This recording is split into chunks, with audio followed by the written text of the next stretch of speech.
That world 1400 years ago was full of oppression against women. And here a prophet comes. If you bring him 1400 years ago and you bring him forward to today, if you look at some of the decisions that he made, they were revolutionary.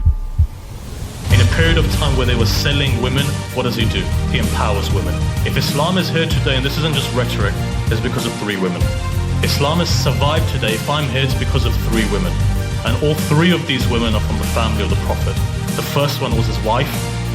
The reason why Islam survived was the financial support of his wife.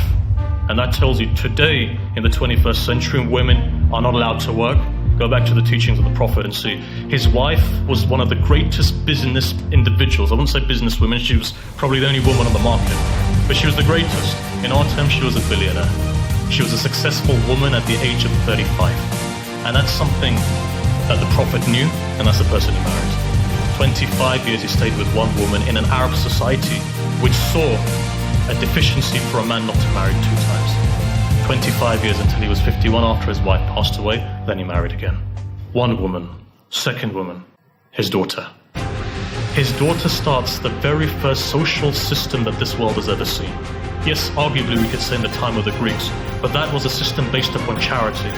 The modern day social system was started by a woman, and that woman was in Medina, and that woman was a daughter of the Prophet. If you go into history, you'll see this. She bought many gardens, and from these gardens she was able to empower women, widowers, for example, women who couldn't get married again, divorcees, children, people who were impoverished. She would bring them into the system, and she would accumulate for them a social network whereby they would be able to generate funds and they would be able to support themselves.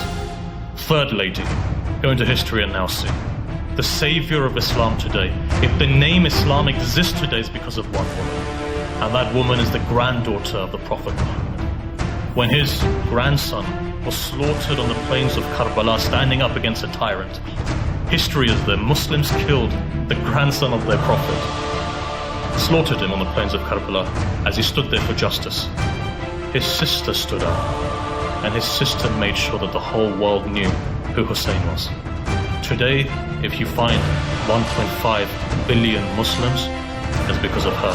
You just heard 20 million people gathered in Iraq for a pilgrimage to where? Karbala. What is Karbala? The shrine of this grandson.